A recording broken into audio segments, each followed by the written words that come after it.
Potatoes gon' potate, taters gon' tate, and haters gon' hate. Hi guys, so this is a week after my last beach day that I had. My legs are almost fully healed. They're still a little red, but they've been peeling a lot, and they're just super dry right now and itchy. So I'm wearing long pants. We went to the beach today.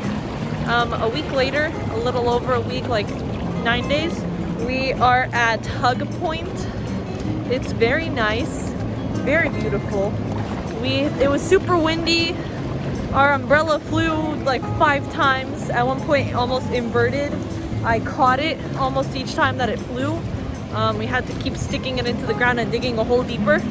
But it was a nice beach day. Yeah, so you'll see videos and photos of some of the things that we've done. So I hope you enjoy.